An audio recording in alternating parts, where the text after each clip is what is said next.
Welcome to Horrors Yet Unseen, the podcast where we assign each other horror movies to watch and then talk about it so our spouses don't have to listen to us go on and on and on about scary stuff they don't like.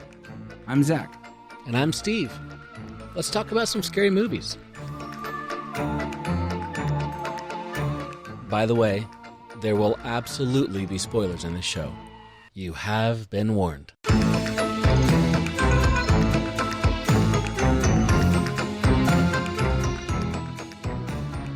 Episode 35, Steve, 35! Anyway, Bone Tomahawk, yes. Yeah, so I'm watching Bone Tomahawk, and near the end, and but so I saw the part like Kurt Russell is in the cage with his deputy, who is hilarious, by the way. He's just like Deputy is hilarious. He's great. And then they split the other dude in half as he's screaming and yelling and alive, and they take his scalp, like they rip it off his head right there, and they nail it to the inside of his mouth. What the heck? Dude, it's brutal. And then they cut him in half from crotch down and pull him apart. Whoa. So, Oofta. like, it's a brutal scene. Mm-hmm. It's such a brutal scene. Yeah, like you were saying, it's physically brutal, yes, but like you were saying about the like what they're the saying emotional part of it. Yeah, it's the emotion. So like if they were, they capture him and like they kind of cut to what are they doing to him, blah blah blah, whatever, and they show that already brutal.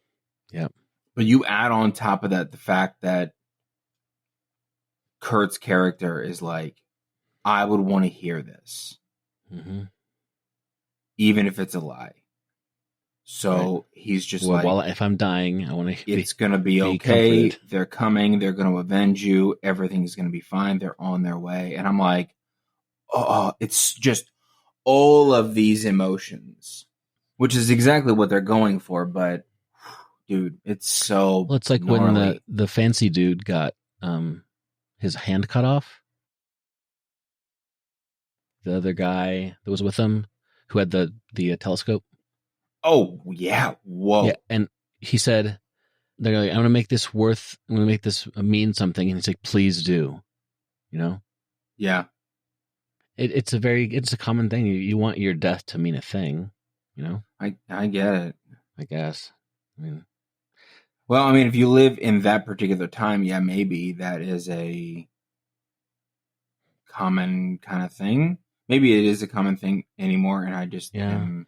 Well, I've met people who, like, their husband or family member or something died in a war, like Vietnam, for example. Since Vietnam happened, there's been a lot of discussion about it and like, should we have done it and so forth. And there doesn't seem to be a whole lot of value that America or anybody really got out of us being in Vietnam. We got a lot of good Creedence Clearwater Revival songs. True. They just kind of spawned out of the battles. Yeah. Forrest Gump. Also, if this makes it in the podcast, just so we're on the same page, those are jokes. Yes. So, but it's clear that at least from me, I'm just joking about a very hot button topic like Vietnam. Right. But you can't say to a person who, I should say, you're not going to get a very positive response from somebody whose family member died in any war, if you say that war was purposeless and meaningless. Right. Because they're going to want that death to have meant a thing. Yeah. And that makes sense. Yeah. Yeah, sure. Totally.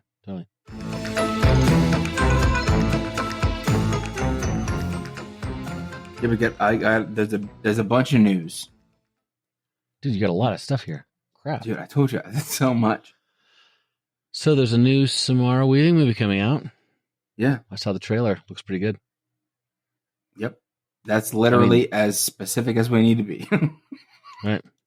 What's it called again? I forget what it's even called. I put the reel down. Yeah, it's a Shudder. IFC, and Azrael. Azrael. Yeah. Oh yeah, Azrael. Yeah. Looks fantastic. That's the name of one of the one of the angels or demons or something. I forget. In Christian lore, like Catholic lore. Cool. Catholic Yep. lore. That's pretty Yep. sweet. I'm down with that. Yeah. Also, the name of the cat in the Smurfs, Azrael. Smurfs. Azrael. Yeah. Oh yeah. Wow. Yeah. Remember Gargamel? Had the cat Gargamel. Azrael. Yeah. It looks good. Looks good. I mean, Samara Weaving, right? We can't go wrong. Come on. Can't go wrong. Y2K, dude. That movie looks awesome. It looks pretty good. It looks stupid. It looks stupid, funny. I mean, Jonah Hill, producer, right? Yeah. Stupid, and one of the funny, guys from SNL wrote it. Yeah, it's going to be great. Christy saw the trailer for that, and actually, she's like, "I'd watch that." I'm like, oh, well, yeah, it doesn't look surprising. It doesn't look bad. No, it's pretty good. Soulmate. Yeah. So that's right. The prequel, the sequel to M3gan. M3gan, yeah, Soulmate. So I added this because the Boys actress just got, or one of the actresses from the Boys just got signed. Yeah, what was her? Remind me her name in the Boys. I can't do that. She was the vice president. She's basically the vice president elect. Yeah, who blew people's heads up. I forget what her name is. Well, yeah. The film follows a man who acquired an android to cope with the loss of his recently deceased wife, which was an episode of Black Mirror. Mm-hmm. And I think we already talked about this on the podcast, but is it like a sex doll thing? I don't think it's a sex doll. That would be, I mean, it wouldn't surprise me if humanity decided to do that. I don't think that that's why he bought the android. So, to cope with the loss of his wife. Yeah, that's the reason. Yeah. It's not because, now I'm just super, super randy. Well, I mean, I didn't say he was more randy than before. I don't know. I don't know on a scale of 1 to 10 his randiness. I don't know. They haven't divulged that information. I'm curious as to how that's going to play into the M3gan cinematic universe now, which is crazy. Yeah. So there's a show, I believe it's on Max. I forget. You can look it up. Anyway, it's called Made for Love. It's got a couple seasons. I've only seen one season, but it's this like alternate reality sort of thing where there's a guy who kind of stands in for Elon Musk and kind of a Google thing, like, and his name is Byron Gogol. Byron Gogol. He runs the website Gogol, Gogol, and he creates a brain implant, kind of like Elon Musk is trying to do, and to control people and to like see in their minds and stuff. Anyway, this gal Kristen Milotti, she's the person who is the co-star with Andy Samberg in Palm Springs movie. Have you seen that yet? We'll get to that in a minute. Okay. And anyway, her dad in the show is, I'm going somewhere with this. Her dad in the show is Ray Romano. I'm down with the show already. Right? And his wife died of cancer several years before, and he has a life-size sex doll that he refers to by name and takes around with him in the car. And Ray Romano, yes, is driving around town, and he refers to her as his wife. And he's like, don't talk that way around her. Is he introducing her to, hey, this is Rachel? Yeah.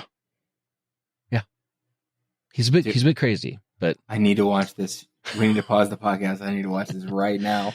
So it kind of lands in the realm of kind of like sci-fi sort of horror, ish sort of thing. But yeah, having Ray Romano like obsessed, like thinks he's married to an actual sex doll thing.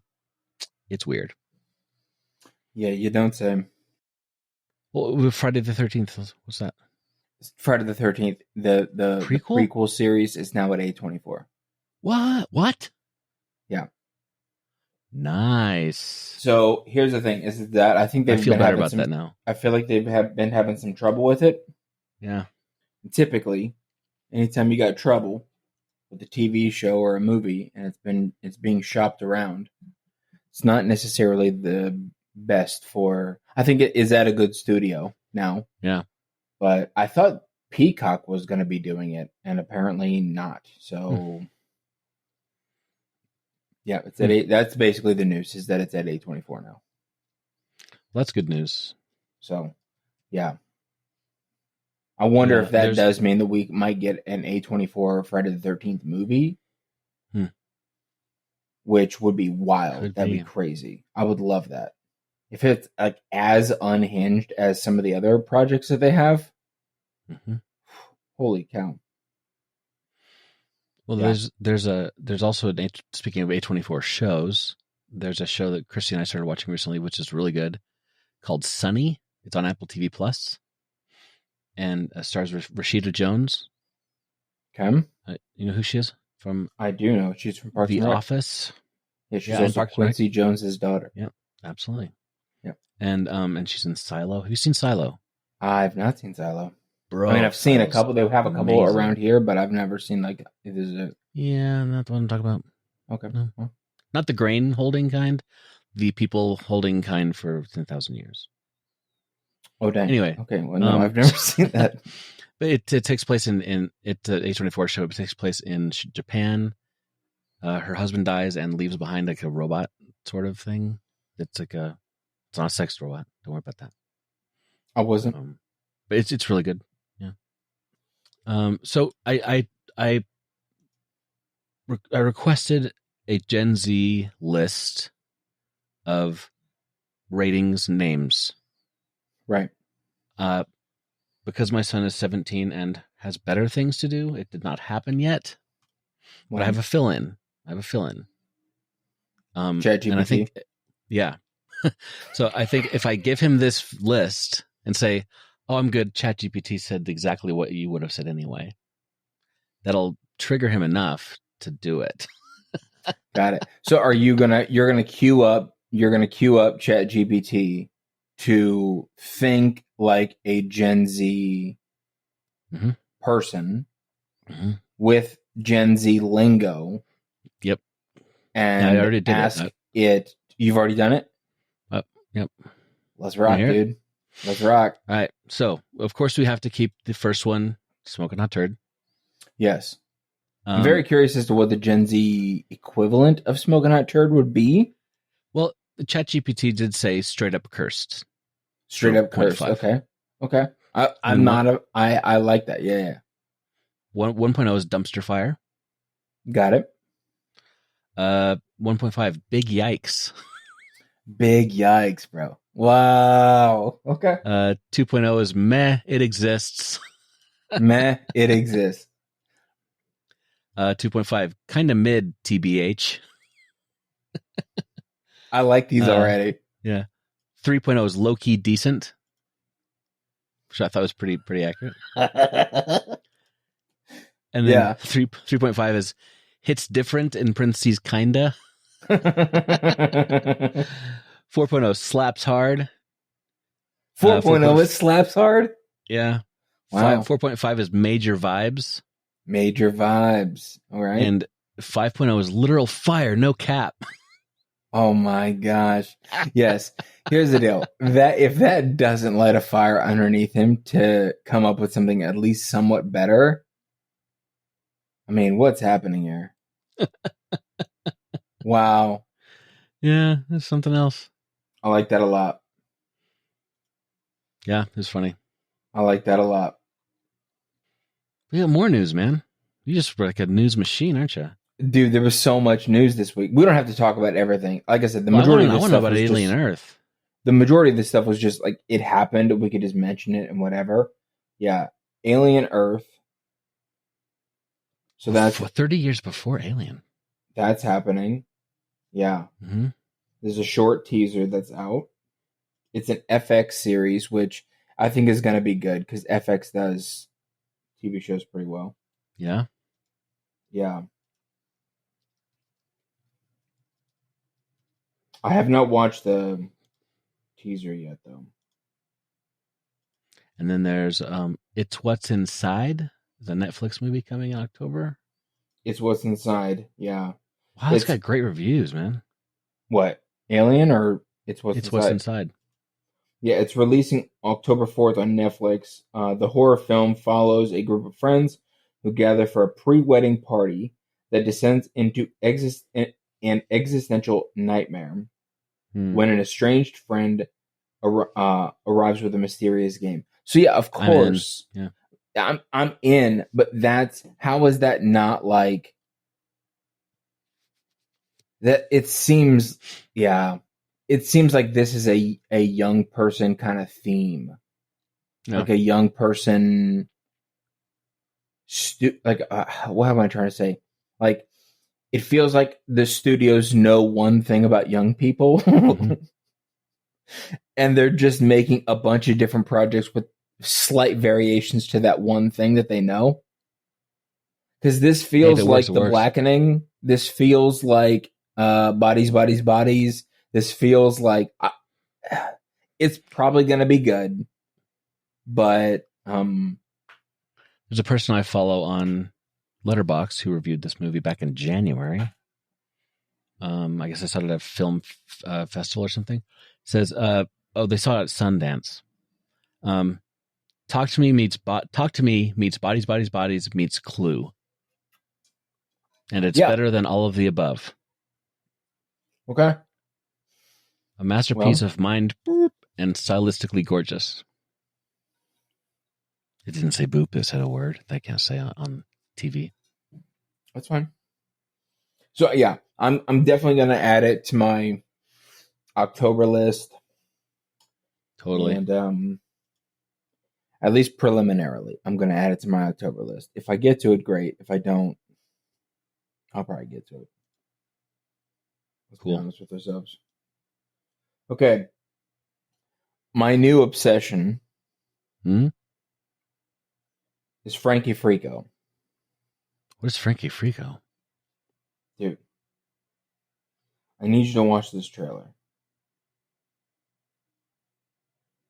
Like right now? I mean, there's no time like the present, but also we have a podcast going on, so I understand. Do whatever you're going to do. I'm just saying at some point in your life, you should watch this trailer, and then we should talk about it. So maybe next episode, we could talk about Frankie Frico. Frankie Frico. Frankie Frico. Yeah. The Crow did not do well. Not even a little bit. Well, holy cow. 19% tomatoes. So that's audience score. Audience score is 66. Yeah. That's a huge disparity. So I did see this. Let me try to find it. Oh, The Crow opens at 4.6 million domestically. The budget was 50. Wow. Giant bomb. Looks like breaking news. Rotten Tomatoes has changed the audience score is now the popcorn meter. Whatever that means. You just refresh the page and it says it's just like this bubble popped up. It says new updates to the score. Oh. Yeah. So the verified hot audience badge. So they got verified fresh for the reviewers and verified hot for the people, normal people. Borderlands was the one we talked about. Oh, right, Borderlands. Yeah. Oof. So I don't know. I'd like to see The Crow, but I don't want to watch the first Crow first. I have not seen it before. So you want to watch the remake? I'd like to watch this one first, and then watch the original.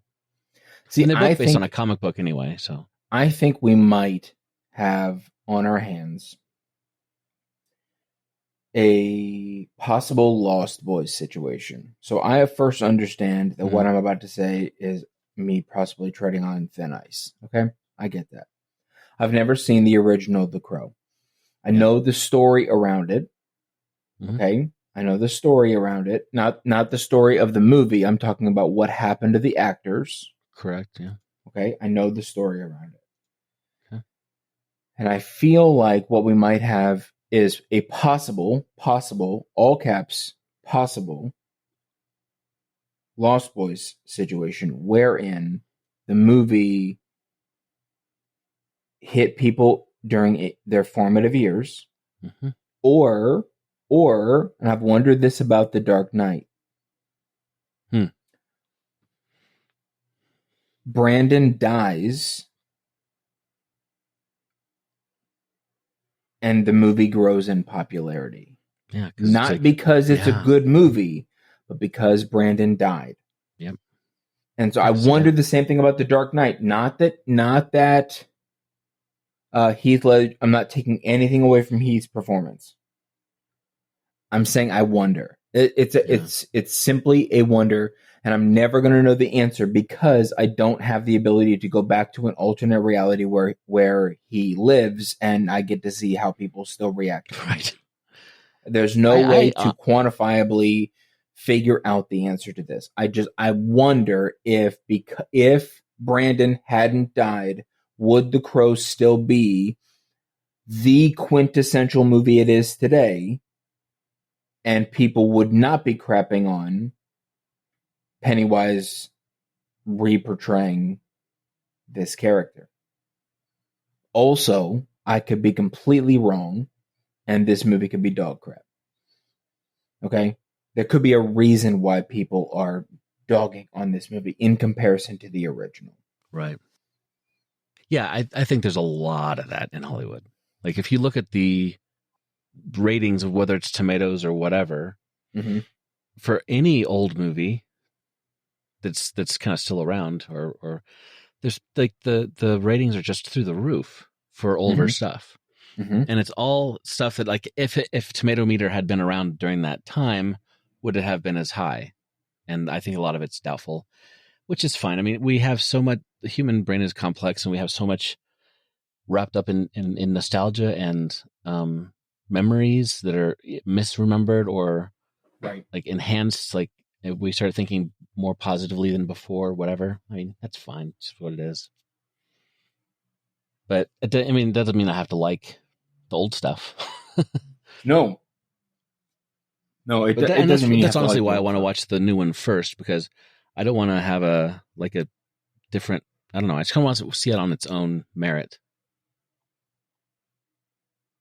because the old one has been, analyzed backwards and forwards. Of course, but not the new one yet. So, and what in the heck? These are posters for Bambi the Reckoning. That is frightening, dude. I know. That deer has too many teeth, and they are the wrong kind of teeth. That is scary. I love the fact that that's what you focus on. That's the best thing. Not the fact that, like, once we get past the fact that it's Bambi and he's upset. He's got red eyes. Yeah. You're like, the teeth are kind of right out there, dude. He's got the wrong teeth. Deer don't have those teeth. Like, yeah. It's just funny. But yeah, I put the movie posters in there for both Pinocchio Unstrung and Bambi the Reckoning because, come on, Pooniverse. Pinocchio Unstrung. There's nothing holding him back. That's interesting. Pooniverse, man. Yeah. Oof. Also, how old would I'm assuming that Bambi is set in modern day, but that movie happened ages ago. Yeah, I don't know if that matters in the Pooniverse, does it? I'm just saying, how old would Bambi be? Well, maybe he's a zombie. It kind of looks like a zombie. Maybe he's been dead a while, and he comes back to life. What is this, like In a Violent Nature, where you steal his necklace and all of a sudden you disturb his mom's antlers, and then all of a sudden he comes back. He comes back to His life. mom wouldn't have antlers, by the way. Oh gosh, dude, such a nerd. I'm just if we're just pulling stuff out of our hind ends. His mom wouldn't have had antlers. Just to be serious about it. Just let me go check Reddit. Hold on. Just Steve with his nerd alert. Also, you know you're getting into. I feel a bit of shame for saying that. I should have known that. I should have said it differently. It's fine, whatever. That's fine, whatever. What else do I got down? I think that's it. Any clue when those come out, by the way? I personally have no clue off the top of my head when those movies come out. I'm gonna guess 25 at this point. Okay. I think both of them. A lot of those movies are coming out in 25. Yeah, that's cool. I'm looking forward to a lot of those. There does seem to be more and more good horror stuff coming out. Now, I'm not classing Bambi and Pinocchio with horror. Good. They're horror, but I don't know if they're good horror.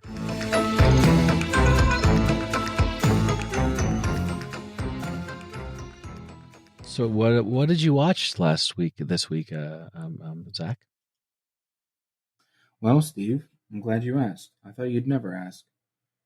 Let me pull up the letterbox, because I actually wrote some stuff down this week. Okay, I finished Eric.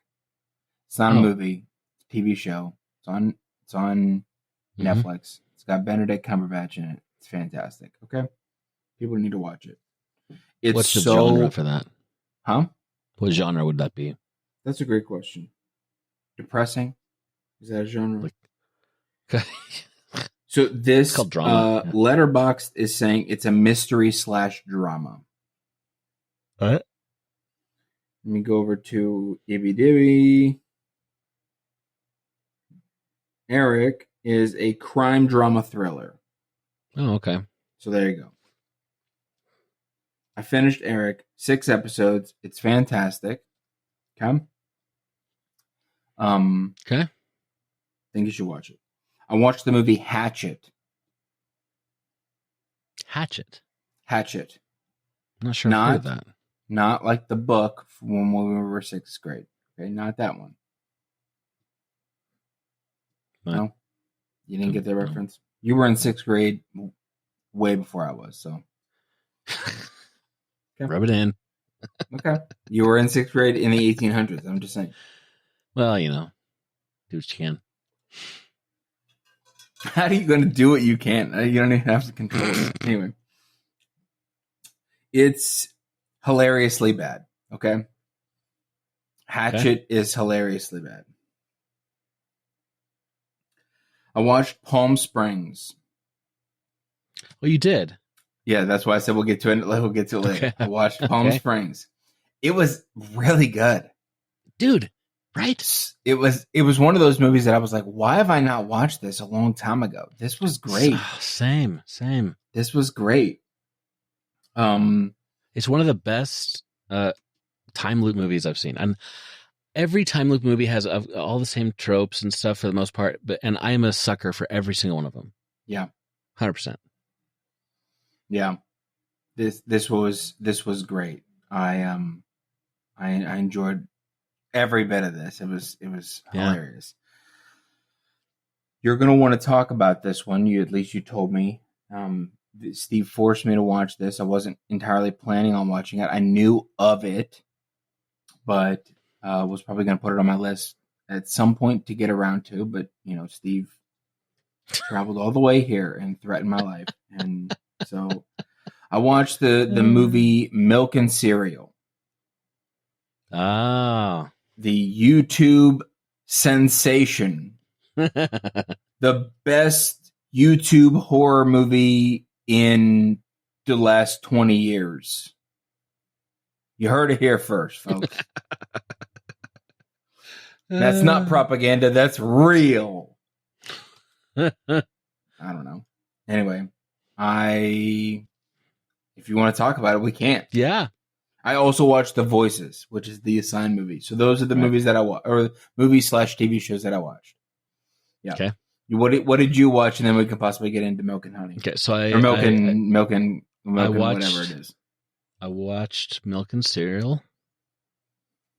As mentioned, I watched a movie called The Room, which is not that really dumb movie called The Room about it's like a kind of a cult classic because it's so stupid and dumb. Oh, okay? That's why I stopped drinking there for a second. I was like, "Holy crap! You watched that Room?" No, this is called The Room, and it's a 2019 movie on Shudder, and it's what does it say? The summary. Kate and Matt discover that a part of their new house can grant wishes. In the wake of 2 miscarriages, what they want most is a child. And don't wish for that. It's not going to turn out well. Your child's going to be a demon. Don't do that.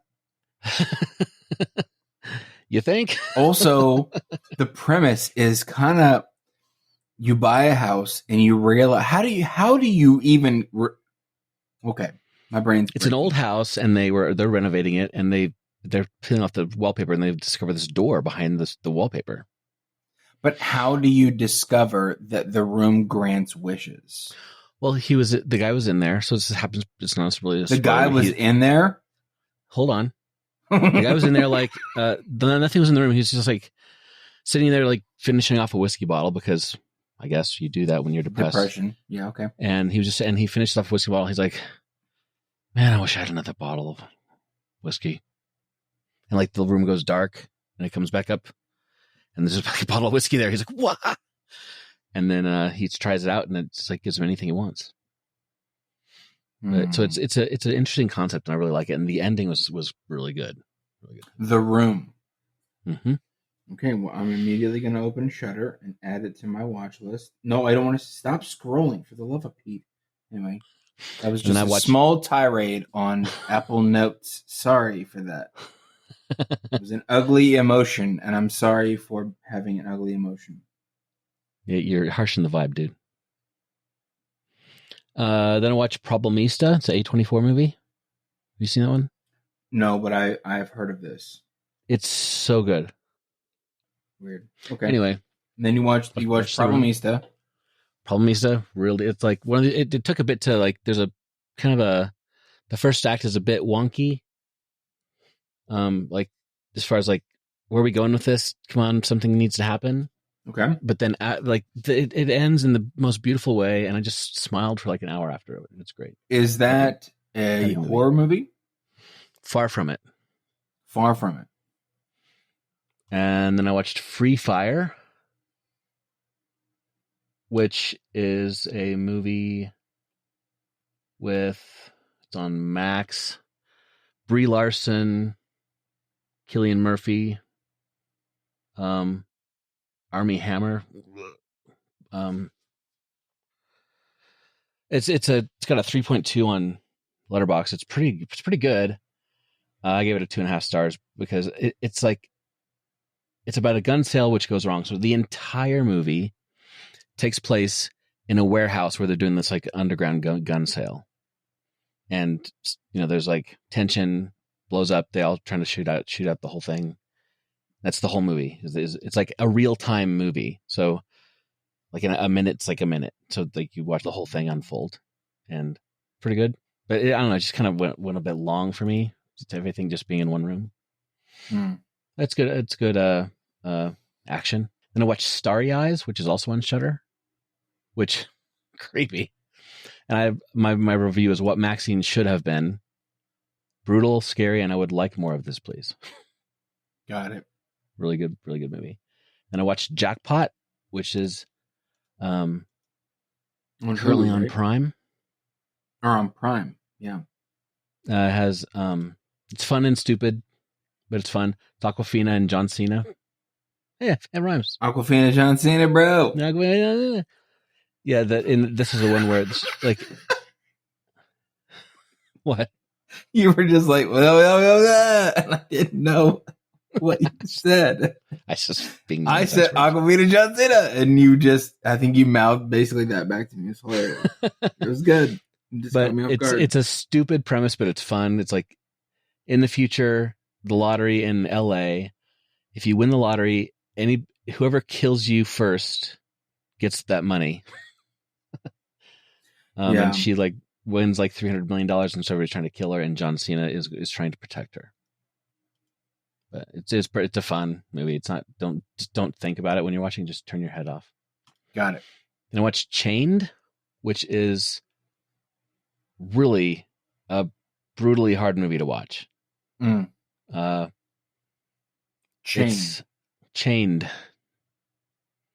It's a 2012 movie starring Vincent D'Onofrio as a serial killer. I mean, we've seen him before with serial killer movies, but it says a serial killer kidnaps a young boy after murdering his mother, then raises him to be his accomplice.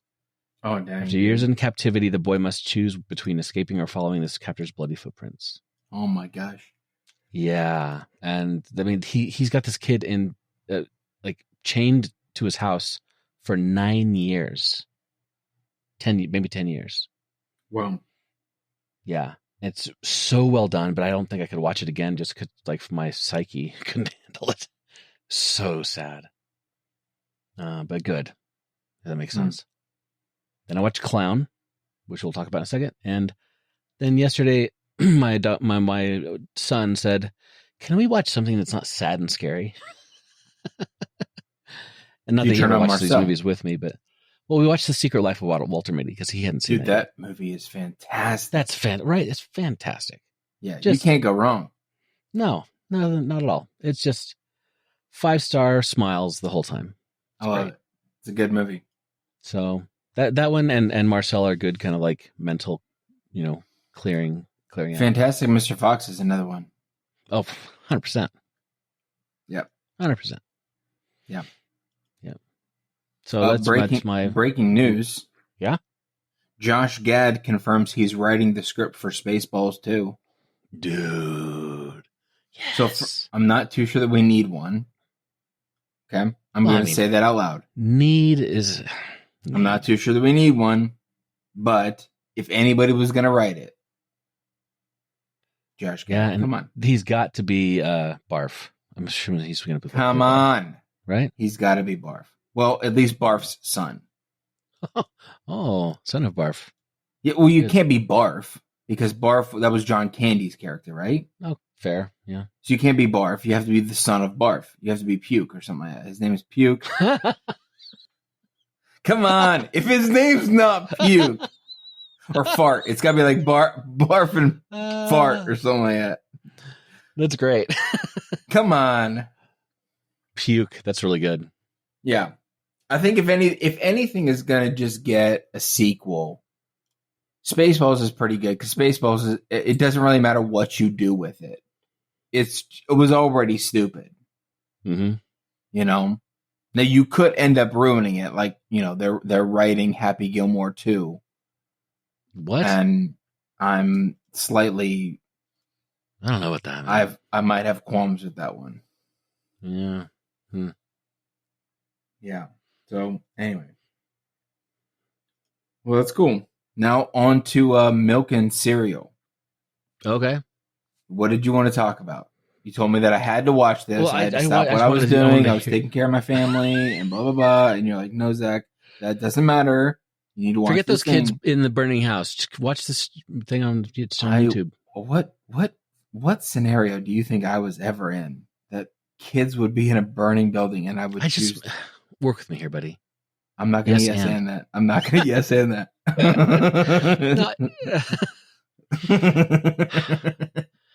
Oh boy! I'm gonna gaslight you and make you feel bad. Anyway, yeah. I just want to hear what you thought about it. That was fine. It was fine. I just wanted to be as basic as I possibly could with all of that. Meh. Okay, yeah. So, spoiler alert: if you haven't seen this YouTube video, also, come Just forget YouTube is free. Just go watch it. So the part I think that bothered me was in the overthinking. I don't know who compiled the movie. Mm-hmm. It's not stated. It's the guy who's the main, who's Milk. It can't be. Milk died. Oh, you mean in universe? Yes. I think it was the The friends. only people that could compile the movie, to my estimation, is either the police or the friends who were investigating what was going on. That's my guess. Yeah. Because there are titles, there are like sequences, like or dates on this. It's like March 15th, the day they died. Mm-hmm. Yeah. And I'm like, who is writing this if both of them died in the end? I thought that it was interesting that Milk was literally in the next room bragging to the camera about like all of the stuff that he was basically doing to Seven, and Seven clearly overheard it and just shot him. Like, I'm like, haha, that's what you get. Nice. But it was also, I don't know, part of me didn't like that ending. I don't know. It was fine. I thought that it was a pretty decent movie all together. Well, I like serial killer movies, and I like twists in movies, and I thought those were well acted. I mean, for a movie made by two dudes who have a goofy YouTube channel in real life, to put this together, I thought it was pretty darn good. It was under an hour, 62 minutes, so barely over an hour, I guess. Yeah. So it was not too long, and I thought it was really well done. It wasn't bad. I'm not saying that it was bad. I'm saying that for what it was, I thought it was pretty decent. It was so 4 stars from Zach is pretty decent. What did I write it for? 4 stars? Yeah, 4 stars is decent. Yeah. Okay. 4 stars is pretty decent. What is that in the Gen Z lingo? Slaps hard. Slaps hard. Okay, so it doesn't slap hard necessarily, but I would say that it is it by the popcorn bucket? Yeah, what are our ratings? 4 by the popcorn bucket. Okay, yeah, probably by the popcorn bucket. I mean, it's not bad. Right. I would probably recommend people go see this. Yeah. Yeah. Cool. Well, I'm glad you liked it. I thought it was really good. Mm-hmm. And like I said, I'm a sucker for a serial killer movie as well. Yeah. I was very curious as to how I would do with the first person Blair Witch style camera shots, because apparently when someone holds a camera in their hand, they also develop cerebral palsy, and I don't understand that. Shaky cam? I genuinely believe that we're not as shaky normally. You put a camera in people's hands, and then all of a sudden, they have spontaneous palsy, and I don't understand why we have to have spontaneous palsy. I don't know. I think they do that. The shaky cam, it's like trying to shove it in your face that they're holding a camera, right?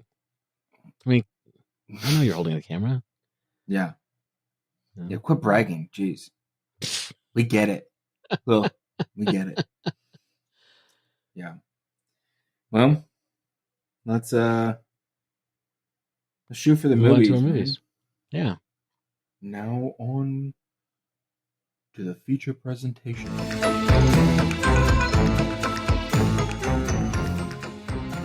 The Clown. All right, Steve, The Clown. The Clown. Let us talk about Clown. Not The Clown, sorry. It's just Clown.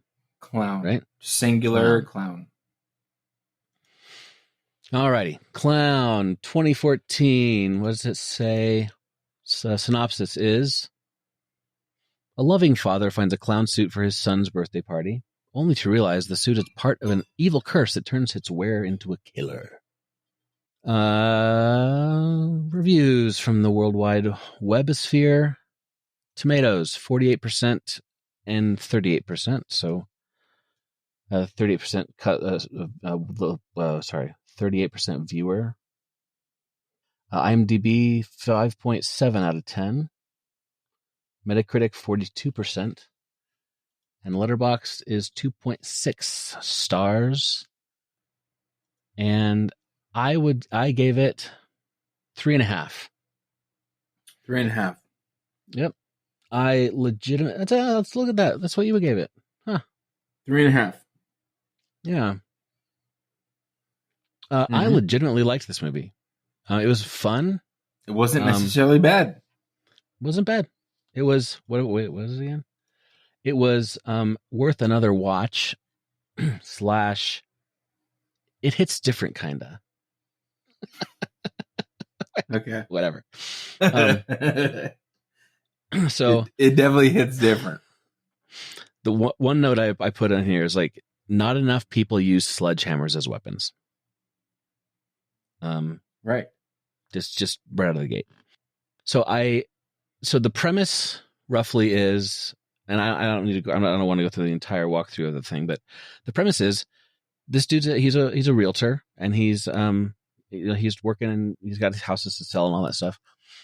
His son wants a clown birthday party because his son is a psychopath, apparently. Because no child wants a clown birthday party. They're evil. And we find out in this movie why they're evil. Yeah. So he wants a clown birthday party. Mom's getting it all put together. Calls dad. Hey, they canceled the clown. And he's like, who double books a clown? And it's a good question because clowns are stupid. Yeah. If you're a clown out there, just don't listen to our podcast. We don't want shame. Exactly. Unless you're a killer clown from outer space, and then you are welcome. Right. So he's at a house looking for something to like. He's like, you can tell he's thinking, maybe I'll be a clown. I'll dress up for my son. He randomly comes across this case that has that's like like spooky looking. Mm-hmm. Which, if you're looking through someone else's house of a dead guy, and you find a case that looks spooky and is chained to the wall, you leave it. You leave just leave it. You mean the house, right? You leave both. You get in a spaceship and leave the planet. Now you're done. You leave the case alone. It's like when you're turning your dog. Is leave it. Yeah. So just see the case. Pack your family and move to a new town. Right. So he opens up the case of Doom and he finds a old clown costume, puts it on, got the hair, wig, and he got the nose, and he just looks like a creepy clown anyway because he's like puts the white paint on, and it's like he's a clown that has been through the wash too many times. And it's kind of faded, and it's ridiculously creepy as it is. He goes and he jokes around and he's Dumbo the clown. Kid loves it. I guess the other children are not too traumatized. Party ends and he falls asleep on the couch because his wife doesn't want to have sex with him with the clown costume on, which makes absolute sense. I was really concerned that when they started like kissing and stuff that she was going to like think it was like a thing and like it. And I'm like, oh, glad we dodged that bullet. But she's like, I think you should take this off. And then he falls asleep on the couch. Wakes up the next morning. He can't get the thing off. He just cannot get the costume off. And so, or the makeup or anything. And he goes to work and he uses, he's like, there's some construction going on at one of the houses he's selling. He uses like a X-Acto, like a box cutter knife to try to cut it off. And he ends up slicing his wrist. And he takes like a saw, like a reciprocating saw, tries to cut it off and cuts himself again, breaks the saw. Nothing's coming off. And he starts kind of freaking out. He goes to the doctor. They can't get it off. And the doctor thinks he's suicidal or something because he's cut his wrists. And his wife, I guess she's a doctor of some sort or a nurse. And she takes like these, forceps and tries to yank his nose off, tears off like chunks of his nose because it's so embedded on his nose. And the nose goes flying and the dog eats the nose. And he just kind of spirals into like despair because he just can't get it off and he can't go pee and he can't he's always hungry, like in a weird way.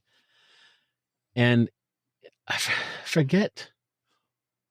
He starts eating children.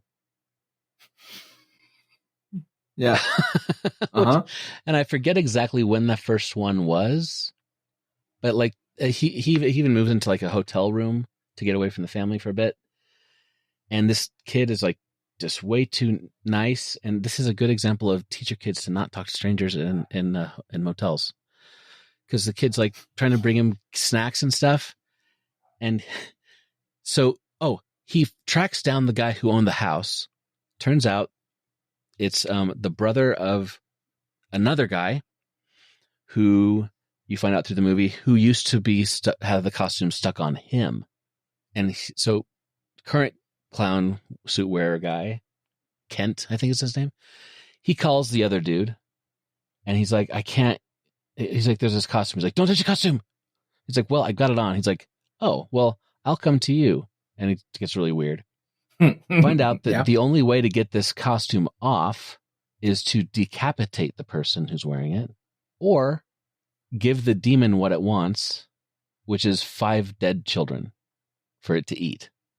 And then the suit comes off, which is what this guy's brother did back in the day, is he found 5 terminally ill children and brought them to the clown to be eaten. And then the suit came off, because the suit's not a suit. Turns out the suit is actually the skin and nose and hair of an actual demon from like Norway or something, called Klöne or something like that. And it just over time became a clown. Yeah.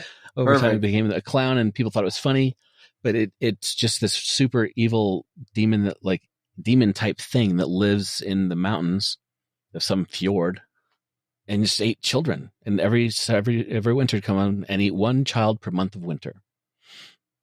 So this guy he's getting more and more obsessed with eating children, and he feels so bad about having killed one kid that he rigs up this fancy thing. First of all, he shoots himself in the head, does nothing, just knocks him out for a bit. Then he rigs up this thing with like multiple circular saws. He's going to fall backwards onto it and cut his own head off. Mm-hmm. Doesn't work, because right when he falls, he knocks it over. And this kid from the apartment buildings or whatever it was, motel, opens the door just at that moment, and a shard of the saw blade kills the kid. So this guy ends up eating the kid. And so we're 2 kids down. And then he comes back home, and his wife's like chains him up in the basement. He's like, chain me up and don't let me out no matter what. His son goes downstairs to find his dad and tells his dad that there's kids at the school who are bullying him.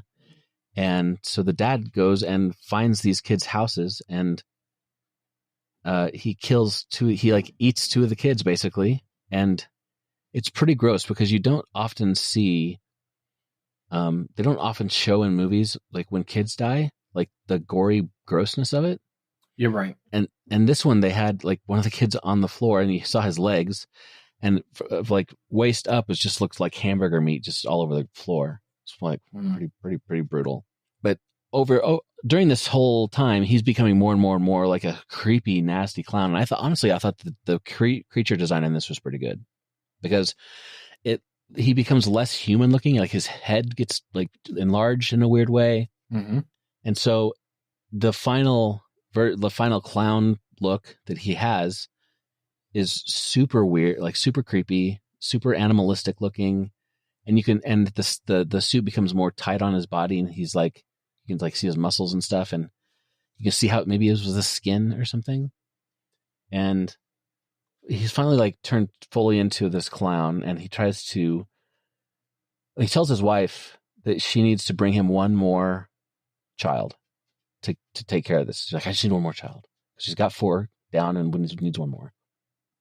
And she's like, no, I'm not going to do it. And then she ends up doing it. Or almost doing it. She kind of takes it. She's volunteers to take a kid home. It ends up not happening, but then she ends up fighting the guy, fighting the clown. And long story short, she beheads him because he's pulling on this chain that's around that she got around his neck. She's pulling on it so hard, or he's pulling on it so hard, she smacks him in the head with a sledgehammer, knocks his head off, and then his body turns back into to the guy, and so it should, at the very end of the movie, because of course that's what they always do. They make it like, could there be another one? Mm-hmm. It shows the police officer packing up all the evidence at the area, and part of that is like a bag with the clown suit in it and the hair and the nose. Well, not the nose, because the nose is in the dog. Oh, forgot, the dog ate the nose. The dog also turned into like this demon killer thing, and the guy who's helping him had to behead the dog. So overall, it was really, I thought it was creepy. I thought it was good. It was a scary movie. It really was. I thought it was a good scary movie to kind of watch with a group of friends or something. Mm-hmm. Because it's just brutal enough, but like also kind of sort of goofy in times, because it's it's got some light-hearted moments. But I don't know, I liked it. I'm glad. So, yeah, 3.5 stars for me. 3.5 stars. Because it's not perfect. It's got issues, but yeah, pretty good. Good. Yeah. And you watched it in July, it looks like. Okay, I watched it. Don't go based on that. Oh, that's when you reviewed it. Yeah. I don't really specifically know when I watched it. So one of the things that I don't like about Letterboxd is that it doesn't fully. Number one, if you claim that you watch something, it doesn't write down the day. You can claim that you watch something, but it doesn't fully mark the day of it until you start it. Right. And I'm like, click log it. Yeah. So, yeah, don't go based on when Letterboxd is telling you that I watched it. Because you can change the date when you do. You can change the date, but let's be honest with ourselves. I'm not doing that. I sometimes barely remember that it's an actual thing that I can do. So I'm not going into the settings and being like, oh yeah, I'm going to change this around because I don't care. Yeah. So I liked the one more thing. I liked the like the origin story of clowns aspect of this. That was kind of clever. Yeah. Because we have all these movies with creepy clowns, and this movie is kind of like, well, here's why everybody's creeped out by clowns, and why some people think that they're funny. But I thought that it's more accurate. Like, here's why people do not like clowns, because it's like embedded in our psyche or something that clowns are evil because they're an actual monster in the mountains. Right. So, that was good. Yeah, it was pretty decent. It's not a bad movie. Yeah. It's not the best movie ever. It's solid. It is not a bad movie. Yeah. So, yeah. Good recommendation, Zach. Cool. How about the one you watched?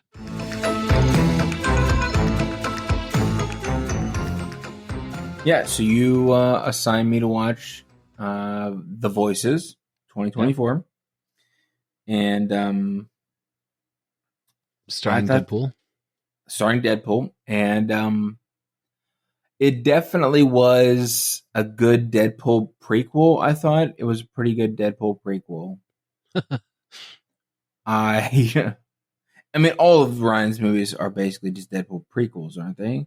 Yeah, pretty much. He pretty much plays Ryan Reynolds in all the movies, basically, and I'm kind of okay with that. I'm kind of okay with it. Yeah. So The Voices was actually pretty good. Yeah. 74% Rotten Tomatoes certified fresh. Only a 58 audience score. 58% audience score. It's an upturned popcorn bucket. Really? Yeah. That's not right. Yeah. 3.2 out of 5 on Letterboxd. 6.3 out of 10 on IMDb. The synopsis, Letterboxd synopsis says, a mentally unhinged factory worker must decide whether to listen to his talking cat and become a killer, or follow his dog's advice and or to keep for normalcy. Or is it to keep for normalcy? To keep striving for normalcy. Sorry. Right. To keep striving for normalcy. Spoiler alert, he listens to his cat. And yeah. I don't think that he intended to strive for his cat or listen to his cat. It's such an odd, quirky movie. This is such an odd, quirky little movie. Yeah. It's very innocent because it is basically told through the lens of Ryan's delusion or right. Jerry's delusion. Right. So when Jerry and you see that when Jerry takes his medication and you start to see the house that Jerry lives in or the apartment that Jerry lives in above the bowling alley, which full stop. Apartment above the bowling alley. That's wild. Unstop. Because it's gross and there's blood everywhere and like the head in the refrigerator, you see that it's not as pleasant. You see that it's completely deteriorated and it's just a glimpse. You never really see it again, but you see him take the pills, return to normalcy, and just his life. His animals stop talking to him because, again, that's normal. It's all in his head. But it's like his life is just so bad when he strives for normalcy, when he takes the pills. He loses all of the people that are talking to him in his head. He is forced to face what he has actually done, what he is dealing with, all of that stuff, versus when he is not taking the medication and everything is delusional. His house is completely tidy and he's perfectly fine and or as fine as someone with daddy issues can be. Yeah. So I really enjoyed this movie. I don't want to give a full breakdown of the movie. I'm just going to kind of basically go by memory. So he's in love with this girl from accounting. She's from England, and her name is Fiona, not Shrek, and she could really kind of care less that he exists. And you see the delusion. Like, again, this is told from the lens of Jerry. And so you can see that Jerry is very much infatuated with Fiona, but Fiona could not give a flying flip that he exists. But Lisa, Anna Kendrick's character, very much likes the fact that Jerry exists. So he is taking Fiona home. They go into the woods because why wouldn't they? For whatever reason, I forget. And then he stabs her. He's like, "Oh, wait, come back. You don't have to run into the woods. You're going to get lost, blah, blah, blah." And then, like, stabs her. But he's stabbing her and doesn't fully know why. Like, it kind of looks like an accident. But again, it's told from Jerry's point of view. So, of course, Jerry's delusionally not thinking he's a serial killer. Because why would he? He just goes home, leaves her in the woods. And his cat's like, "The heck are you doing? You got to go get rid of the body." And the dog's like, "Don't listen to Jerry." Like, I love the doofy voice of the dog and I thought the dog and the cat were both voiced perfectly. Oh yeah, they were. To encapsulate how a dog and a cat would be if they could talk. And extra points for making the cat the crazy, like, evil one. Right. I mean, cats are that way. Cats are exactly that way. Yeah, so he's like, "Go back and get the body." So he goes back, gets the body, doesn't get everything because, again, he's under the impression he's not a serial killer. And also, he's only killed one person and yet they're calling him a serial killer. So let's time out. Think like you got to kill like 2 or 3, maybe 4 people total, 6 people before you get that moniker. So turns out he did. By the end, yes. The to-go containers that he was putting her in, there are too many of them and they're too small. So I think you gotta figure something else out, Jerry. I think that Rubbermaid containers are not for that. Number one, okay. Maybe he likes to cut them up small. Apparently, into little dinner size. Yeah, and the reason I said he did a lot more than that is like I remember if you like when you see his actual apartment, not through his delusion, there are like stacks of these containers all over his house. All over his house. There's a bunch of them. So there's clearly a lot of people he's killed. And there are a bunch of pizza boxes. Like it's a lot. And all of the pizza boxes are like saran wrapped, like stacked up and saran wrapped together. So like, it's people in there too. I don't know. It's So he kills her, cuts her head off, puts it in the fridge, and talks to him. And then he talks to her. Yeah.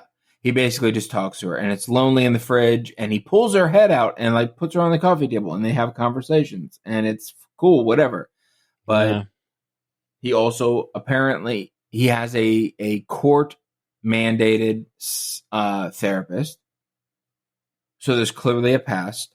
I'm not too sure that it's a serial killer-esque path, but maybe that's alluded to by the amount of to-go containers and pizza boxes.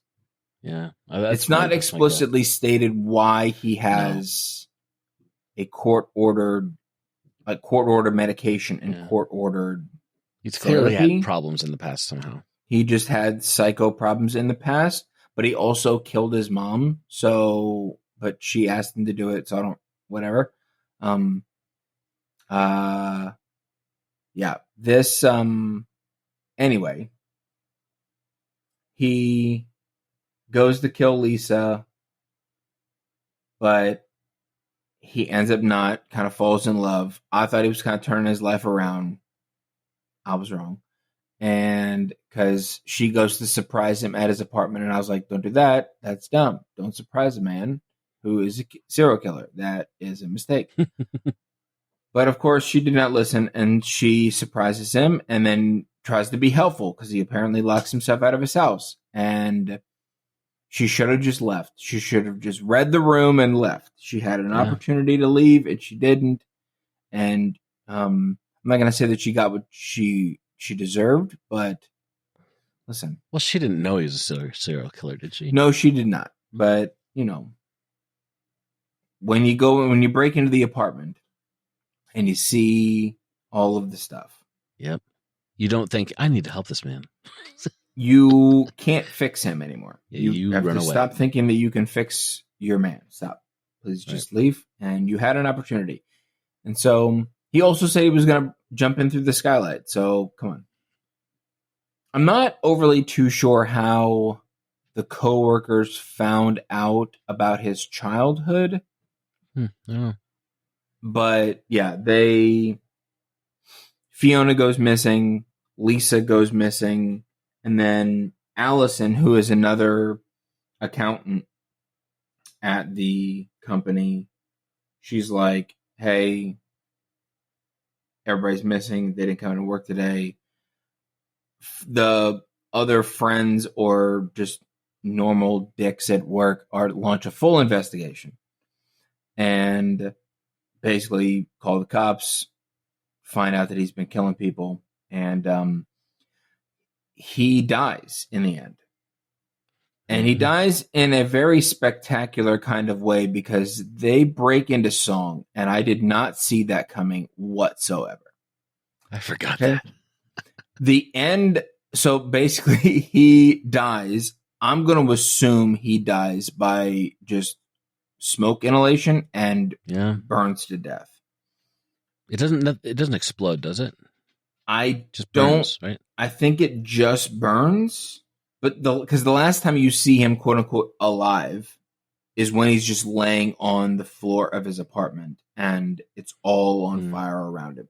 And the camera zooms into his eye, and then everyone's in a white room with dresses and suits on, and they break into song, and Jesus appears. And I feel like I'm describing not the movie that I should be describing anymore. Because they all break into a song as the credits roll, and it was so jarring that I couldn't stop watching it.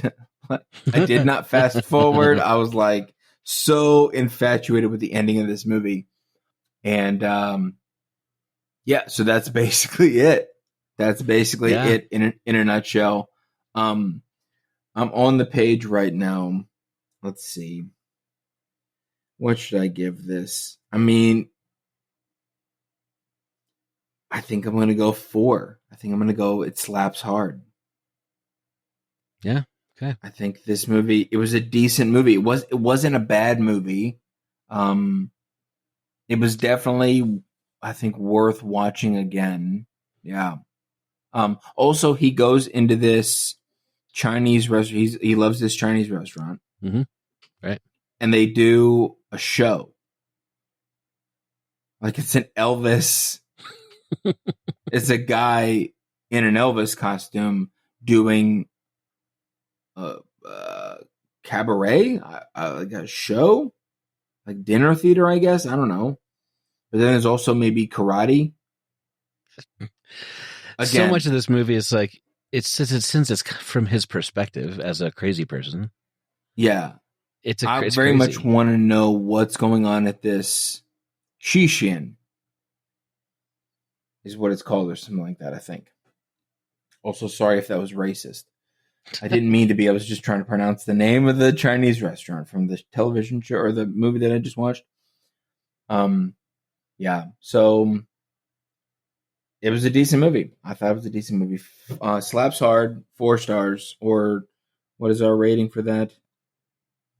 Buy the popcorn bucket. I think it was good. Buy the popcorn bucket. Maybe it's a 3.5. Maybe it is just a 3.5 worth another watch. It's a 3.5. I'm going to bump it down. I'm sorry, Ryan. I know. I'm sorry, dude. It's a 3.5. It's a 3.5. It's not a 4. That's fine. That's fine. It's that's what you rated it. I'm going to stick with that. That's a safe bet. Yeah, I feel like I let my best friend down, Ryan Reynolds. I feel like I let my friend down. You know what? He would want you to be honest and straight forthcoming, you know? So, I guess. Yeah. I'm very curious as to what Ryan would rate that movie, but, I digress. It was a good movie. Yeah, cool. Well, we both liked the movies. It's sweet. It's weird. I know. We're becoming one person, Steve. I think the more we spend time together, the more we're just morphing into the same person. I'm not saying that that's a bad thing. I'm just I'm just acknowledging that it is happening. It is what it is. Yeah, it is happening. All right, movies for next time. I'll go first. Awesome. How about I have you watch a movie called it's on Netflix. It's called No One Gets Out Alive. Dude, I don't like that. The subtitle on it says, "Don't try to leave. It'll only make things worse." No One Gets Out Alive. 2021. Fantastic. Mm-hmm. Cool. Horror mystery. No One Gets Out Alive. It looks good. That looks good. I like a fun movie. Yeah, it's a good movie. Just like a fun, normal horror movie. Okay. Yeah. Great. All right, I'm gonna. What are you gonna subject me to? Let's spin the wheel.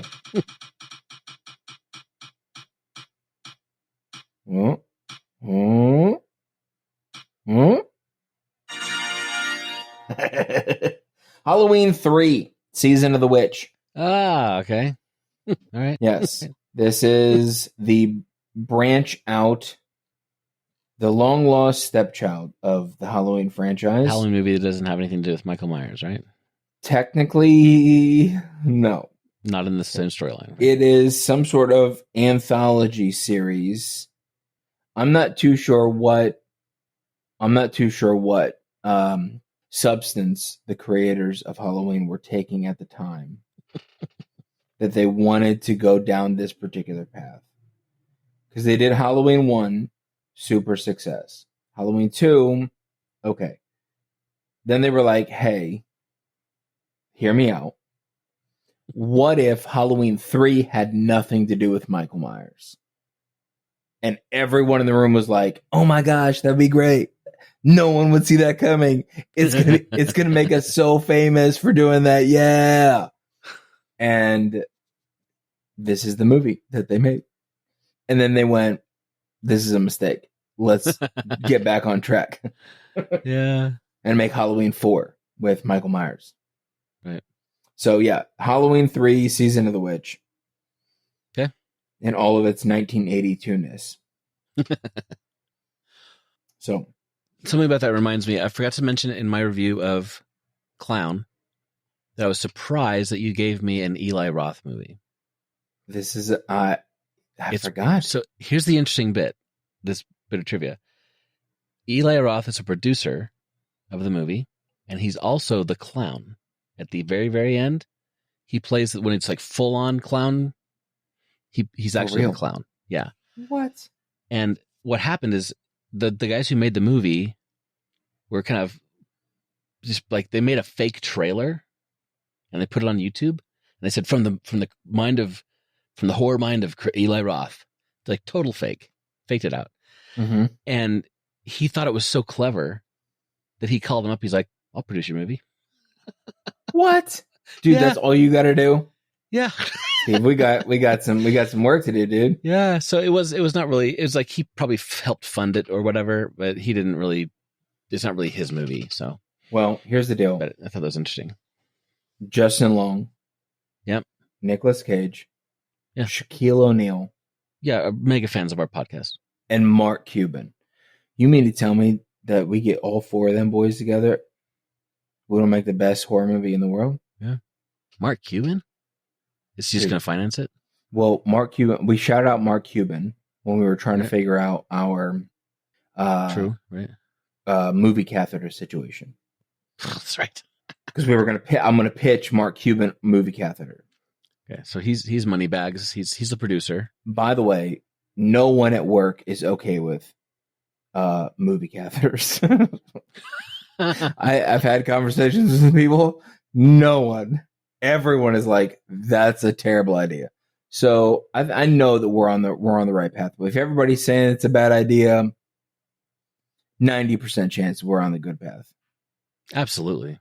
Or we could just be Ryan Reynolds delusional and from Voices and continue thinking that we're good. So anyway, yeah, all four of them people. So we get Mark's financial backing. Justin. We can even get Shaq's financial backing too. Sure. Shaq could be in it. I mean, come on. Justin Long and Nicolas Cage starring in a movie about movie 100%. catheters. Oh, yeah. And the dangers of using a movie catheter. Or the drawbacks to not using a movie catheter. Well, I feel we're workshopping this. At the end of the day, Yeah. We're workshopping and we're brainstorming. But yeah, we should just tag them a bunch of times. We can't tag Nick because he doesn't have social media, but whatever. Anyway, we're way off topic now. Those are the movies. Cool. This is the awkward way that we're going to end this episode. Just with a, okay, bye. Well, it's been fun. It's been real, but not real fun. No, I'm just kidding. Yeah. I was just thinking something very similar to that. Yeah, it's been real, it's been fun, but it's not been real fun. Right. Mm-hmm. Okay. All right. Until next time, Steve. Have a good week. What's your name? Zach. Yeah. I'm just kidding. Thank you. I should have said some other name. My dear friend Zach. Yeah. All right. See you later, bud. Okay, see you. All right, listeners. That's a wrap for another episode of Horrors Yet Unseen. Thanks for joining us. And we'd love for you to become part of the conversation. Just drop us a voicemail at 1-216-202-5495 or email us at horrorsyetonunseen@gmail.com. And keep up with the latest by following us on Instagram. That handle is @HorrorsYetUnseenPod. We'd also appreciate it if you like and review our show on Apple Podcasts or Spotify. Your support means a lot to us. See you next time.